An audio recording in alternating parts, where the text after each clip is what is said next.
Mesdames, Messieurs,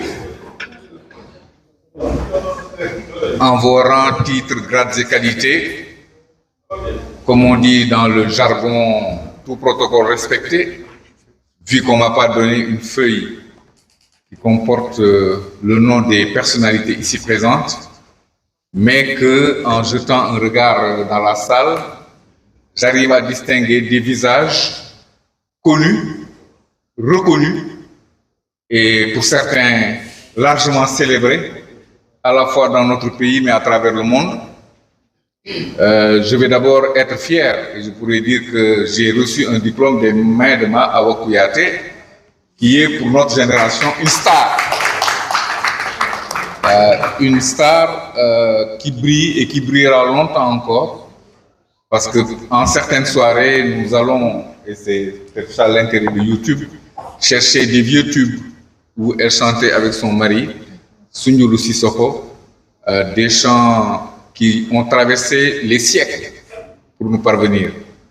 Je me réjouis d'abord d'être l'invité de Gorgui Wade Ndoye, avec qui nous cheminons depuis quelques années sur cette expérience qui aurait pu paraître brève dans le temps, mais avec sa rage de vaincre, sa volonté de bien faire, son entre-gens et surtout sa capacité à rassembler des différences. Il arrive à creuser un sillon dans lequel nous nous engageons tous avec plaisir. Je voudrais à ce moment-ci m'excuser et accuser la circulation dakaroise de m'avoir fait arriver en retard, ce qui n'est ni très poli, je m'en excuse, ni à la hauteur de l'événement. Mais Gorgui a compris quand je lui ai envoyé plusieurs textos désespérés et il m'a encouragé à quand même venir. Par contre, il me fait parler alors que je ne pensais pas que j'allais parler. Moi, j'étais venu pour être de l'autre côté de la salle et c'est en route qu'il m'a dit tu vas parler, tu vas faire un peu le petit modérateur. Ce sera chose facile parce que j'ai à la table au moins à l'extrême gauche et à l'extrême droite deux personnalités que je connais et que j'apprécie particulièrement. Je commencerai par la femme, comme d'habitude, parce que les femmes sont au début et à la fin de tout. Ma sœur Fatimata, écrivaine, enseignante, puriste des lettres, en plus de son charme, Peul, justement, pour mettre une pierre dans le jardin de mon ami Senghor Racine. Et donc, on est à l'aise, on va avoir une belle conversation avec ces deux grands esprits, Racine Senghor et ce que j'appellerais un des piliers centraux de la politique culturelle du Sénégal. Je pense qu'il a occupé toutes les stations de la politique culturelle du Sénégal, à laquelle il a apporté à la fois son expérience, sa science, mais surtout sa régularité. Je dis souvent le plus grand problème, moi mais son seul défaut étant d'être sérieux. Et ce qui n'est pas visible à l'œil nu. Vous voyez, il le précise, mais je vois que là, il jette une pierre dans le jardin de mon patron, qui lui est un sérieux, mais ça se voit à l'œil nu. Et ça s'entend. Et ça s'entend. Comme Senghor d'ailleurs à l'époque. Le français que parlait Senghor était un français chantonnant, mais dont les racines étaient dans le royaume d'enfance du Sérère. Et c'est une fois en disant, je vous prends que 2 minutes, après je me tais, en disant un chant gymnique des lutteurs Sérère qu'on a compris que son accent venait de là. Yagana, Yagana, Yagana, Yagana, Dembo, Teisogo, New.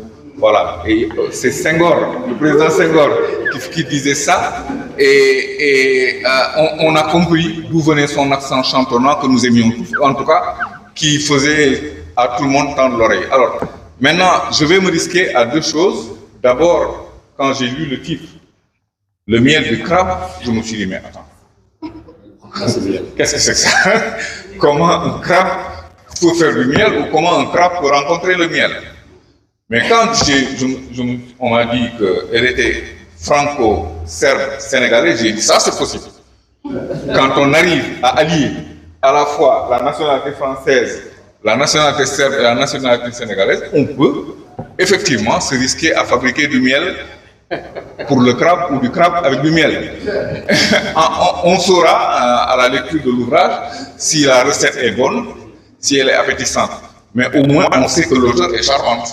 Et je pense que nous allons commencer la présentation de cet ouvrage, que j'encourage tout le monde à se procurer, parce que les auteurs vivent aussi de ça. Et nous allons écouter d'abord Racine et ensuite Fatimata.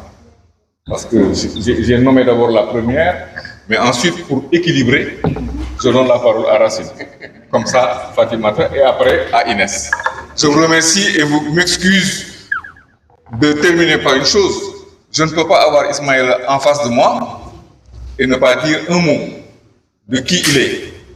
Pour moi, pour nous les Sénégalais, c'est un grand artiste qui a commencé par la peinture, qui est devenu un chanteur planétaire, mais c'est aujourd'hui, pour moi, une référence dans la vie, dans la mesure où il est devenu un des piliers de la mosquée de Sacré-Cœur. Et ce clin d'œil de la vie de tous les jours, qui fait que dans ce pays, nous savons naître, grandir, mûrir et retrouver les sillons tracés par les aînés. Ismaël est une référence pour moi, un message que la Providence nous donne, mais que nous ne saisissons pas à sa juste portée. Je vais me risquer, excusez-moi, il y a des appels malgré le silencieux, mon plan étant dans mon téléphone, je suis obligé de négocier. Excusez-moi. Mais c'est surtout, ce que je voulais dire, c'est qu'en réalité, les humains s'égarent souvent dans des sujets qui n'ont pas besoin d'être posés tant ils ont été réglés. Je vais parler juste une petite confidence. Quand elle parlait, j'ai ouvert un verset du Coran et je suis tombé sur le verset « Ô homme, nous vous avons créé d'un mâle et d'une femelle ».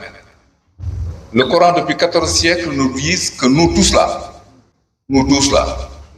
et chacun, nous sommes sortis d'un mâle et d'une femelle. Nous sommes devenus 7 milliards, mais nous avons le même ancêtre. Et il poursuit, nous avons fait de vous des nations et des tribus pour que vous vous entreconnaissiez.